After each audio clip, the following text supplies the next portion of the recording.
Hey y'all, welcome back to my channel. Thank you for joining me. This is Gail and today I have a tutorial slash process video and I'm going to be showing you how I am making these paper flowers. So I have two different types here and this is the easy way, and I like these because they are a little more flat than the other ones, but I like having both kinds. I'm doing some Valentine swaps and one of the requirements is 4 handmade flowers, but these are just too easy, so I didn't want to just send easy ones.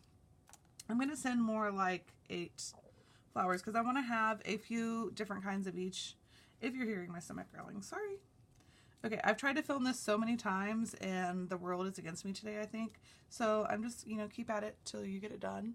And these are the ones I'm making with my Cricut. So I'm just going to get right into it here and show you guys all of the things I'm using. So these are the ones I cut with my Cricut. If you're going to do these, then obviously you need a Cricut, a fine point blade, and some paper, and then an iPad or computer to use to control your Cricut with.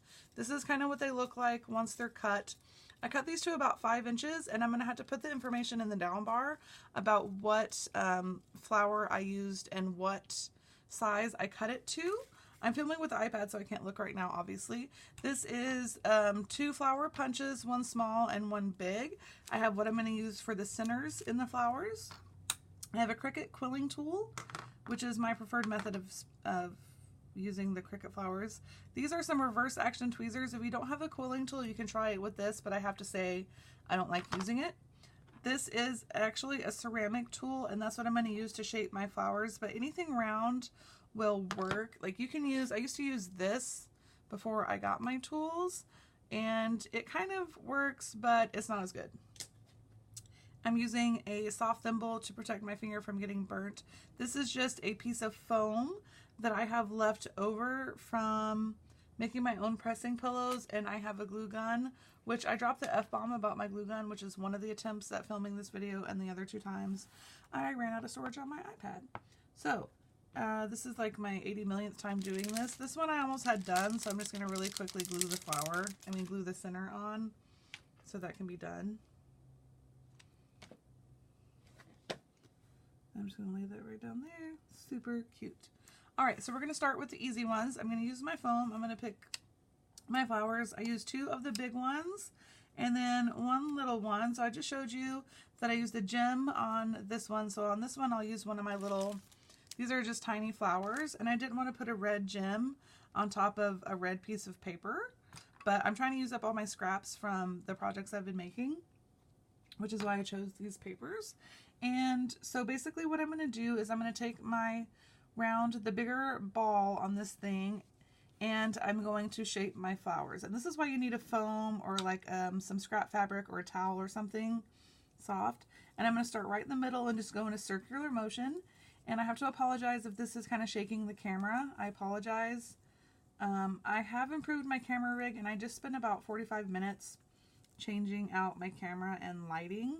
So let me know how it looks, if you can see everything. So I'm just going in circular motion, shaping these. I start in the middle, excuse me, I go all the way around, and then I am kind of shaping each petal. It does kind of start to hurt my wrist after a while. I'm a barista, so I have bad carpal tunnel. All right, and then I'm just shaping, circular motions. And then on this one, I'm going to use the smaller end, but same method. I'm going to shape, go around in circles, and then I'm going to actually go over each petal individually. All right, so we're just going to layer these up. I think I'm going to put the pink on the bottom, and you can put the glue on the bottom and then place this on top, but I prefer to put the glue on the bottom of the middle layer so that I can kind of swipe away that glue and not get a little stringy of glue. And I'm just going to line these up so that the petals don't overlap, so they're kind of like staggered, I guess you could say, so they're just not right on top of each other, because that would defeat the purpose of having 2 petals on the bottom. And then I'm just going to put this one in the middle, and again I'm going to put the glue here so I can just kind of swipe my glue gun and not get any strings of glue. And I'm going to line this up to where I want it. Same thing, I don't want it to be in the same position as my middle flower is going. And for this one, I don't want to use a red gem, and then I had some pink ones. I guess I could try, let's try with the pink one. So I have these pink gems, and I'm just going to go ahead and put a little bit of glue, even though they're adhesive. Just a little bit. So that looks cute. I just didn't want to put a red gem on top of that red paper. So there's what it looks like with the pink gem, and there's what it looks like with a little white flower. I like them both. So probably what I'll do is send each swap partner one of each of these, and then one of each of these. The requirement for my one swap is 4 handmade flowers. And of course, I'm going to try to send at least 6, maybe even more. I just had to make sure I'm still recording. Sorry about that. I'm getting paranoid now. All right, so let's go ahead and get into, and that one's pretty simple. I'm only going to do that one on camera. It's very simple. It's just a, it's just a process. It's just, doing it over and over. So I need, basically what I need, I wanted to send each swap partner at least 6 flowers. So I need 3 of each kind for, so 3 times 3 is 9. So I already have 6 here. And I'm going to separate these into colors so that I know which colors I need, because I want each partner to get 1 red. Oops, I have 2 red there. And then I have 2 different colors of pink. So maybe I will do 1 more light pink and 2 more. I have all these cut, but I may not use them all. And I don't learn my lesson to like just make a few and not cut them all. But what I have, I don't know, it's a weird. Once I start cutting, then I'm like, oh, I want to get done with my cutting. So I can have an assembly line, I guess. So I'm just going to go ahead and pick the ones that I want, which is 1 light pink and 2 of these dark pinks, which they're stuck together, so that's okay. Just be careful not to rip them. 1, 2. Okay, so I don't know if I will ever get to making these. We'll see. We'll see. I'll have them in my pile, or I might send them, or I might just like make them flat like this, like how they came off the mat, and send them so that my swap partners, because I hate to throw them away, I already spent the time cutting them, but I'm kind of over it already, but I might flatten them up like that and send them to my swap partners to complete if they want to. All right, so I just need the 1 more. So actually I'm going to pick, this one has like a janky center. I tried to use a different method. So I'm going to get rid of that one. I'm going to use my 3 best looking red ones and then these. So basically what we want to do is we're going to start on the end that does not have the circle attached to it. The circle is going to be the bottom. And I'll link the video that I watched and was inspired by. I watched a Jennifer Maker video on Cricut flowers, and she just, of course, made it look so easy. And I'm like, oh, I'm a pretty experienced crafter. I'll be able to do this, but it's a little harder than I thought. But it's also just about like sticking with it and keep trying. Don't give up. I had a really hard time with my project that I'm making. I was sewing acetate. My needle broke like 3 times. I just could not figure out what was going wrong. I cussed. I cried a little bit. And then I just had to walk away for a little while. So I walked away and I came back and I figured out what was going on. It was a problem with my needle on my machine. It wasn't tightened in enough. So super simple fix, but I had to kind of walk away. And that's just how it goes sometimes. But for me, I don't like to quit. I don't like to give up. I have to at least try. So basically what I did is I inserted the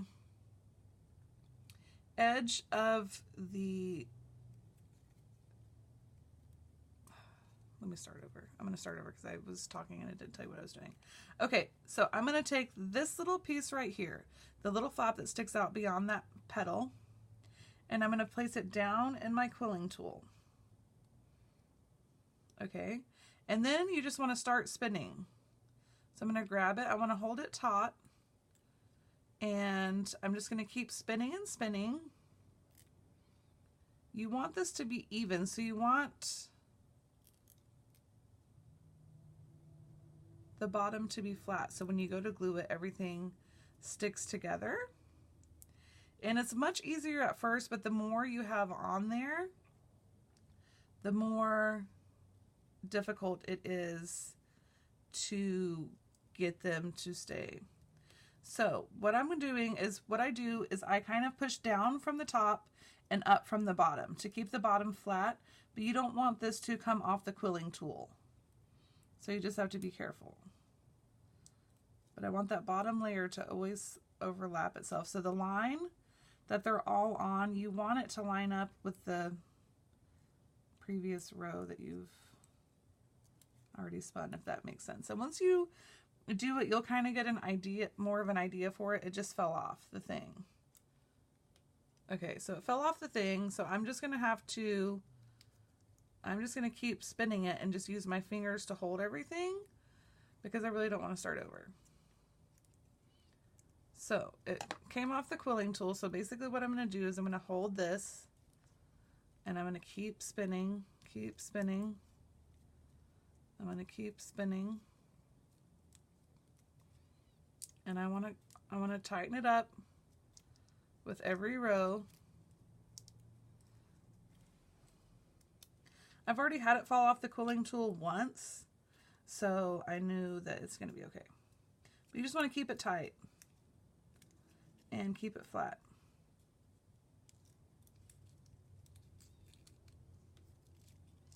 And this actually isn't so bad. It's kind of easier than using the tool because once you have this much on there, it's really hard to control. And this honestly feels a little better. It's not as taxing on my wrist. I wouldn't be able to sit down and make 18 of these at a time. I would have to do like 5 or 6 at a time and then come back. So you see, I'm trying to keep the bottom flat so that when I go to glue it together, everything stays. And this one still looks just as good. Honestly, that might be my new method, is once it's started and it's nice and taut, I might just take it off the quilling tool. You just have to be careful not to rip. Don't rip the things. You want your bottom to be on there. And I guess if you did rip it off, you could just punch out a small hole. Circle a small circle and place it on the bottom. But okay, so this looks good to me. It's gonna be fine. Just overcome your problems. Okay, we're overcoming the fact that it came off of the quilling tool. All right, so that's my last petal there. So what I'm going to try to do is hold everything really tight with my fingers, all of my fingers. And then I'm going to place my glue here, and I'm going to kind of try to do it in a donut so that it doesn't seep through the middle, it doesn't come, so it's not visible from the center. And I'll show you what I mean in a minute. And I didn't use my... So I want to press this down, and I'm going to hold it until everything is dry.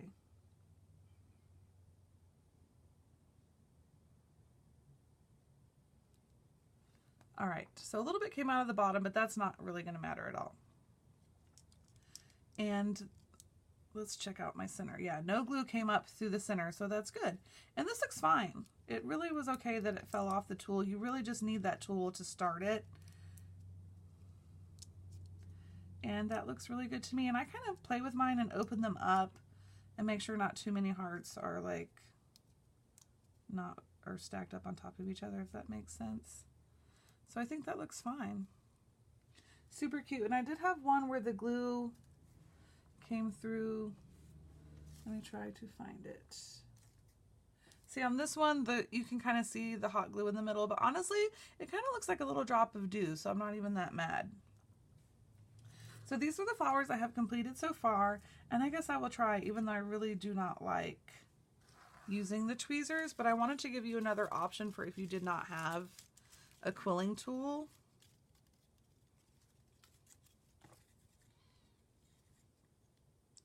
Okay, so I'm going to, oh, that's a quilling tool, duh.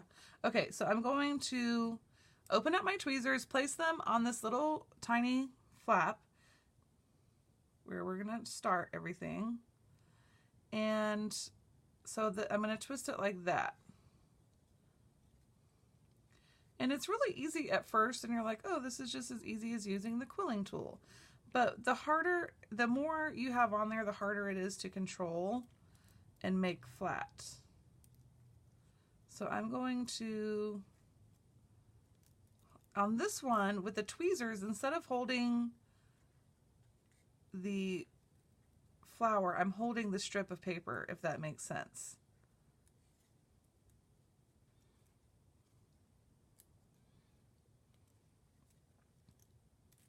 See, it's just really hard to get it to stay flat to where it's going to be easy to glue.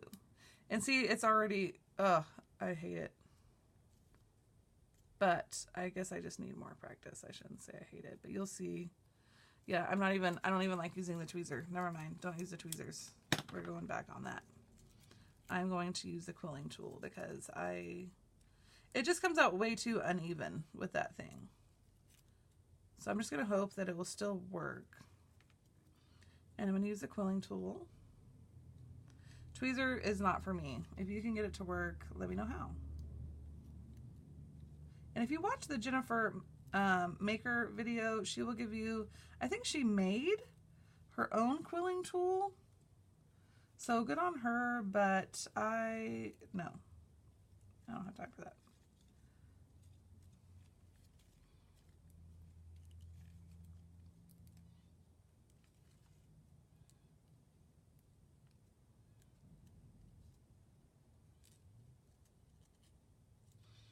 So I kind of press up from the bottom and down from the top, so I keep everything nice and flat and where I want it to be. So every few turns, I just straighten it up like that. And just be careful because you don't want it coming off. Which, as we saw in the last one, it came off and it was actually fine.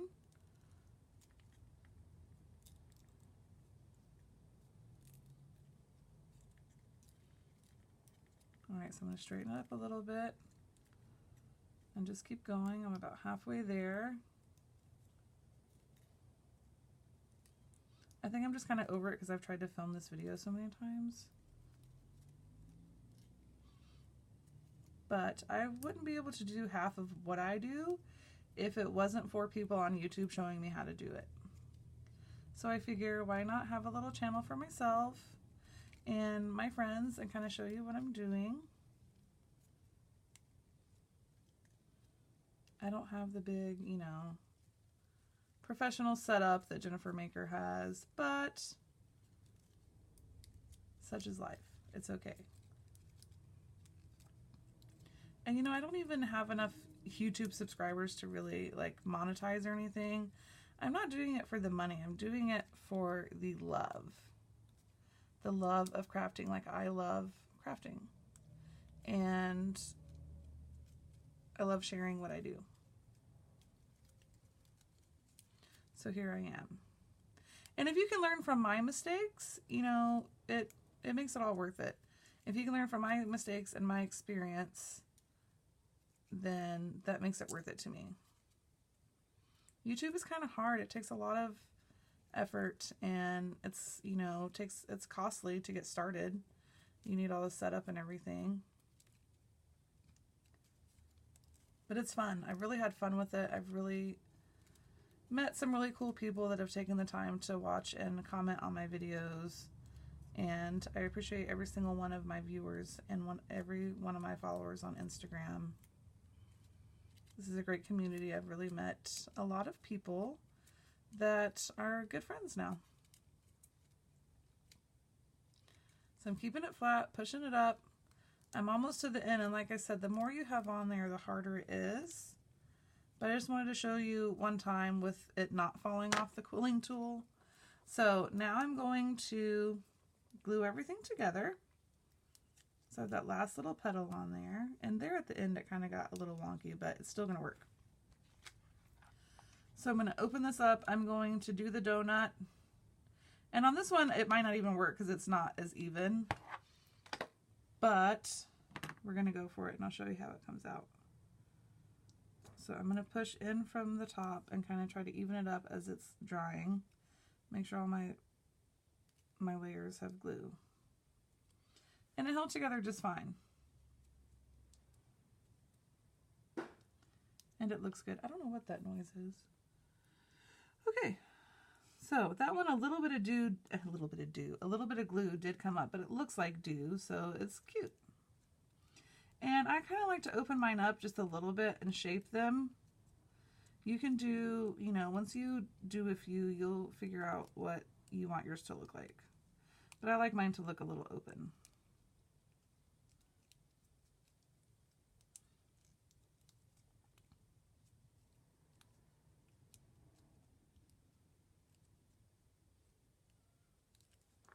So there it is, really pretty. So there's all my flowers. I've only got a few more to do. I'm only going to do one more of these ones because they're so time consuming. I might come back later, like tomorrow or the next day, and do them, but it kind of hurts my wrist. And there are my completed flowers. And I just have, you know, a little ways to go. These ones are so easy though. These ones you could do just sitting in front of the TV and they would be super simple.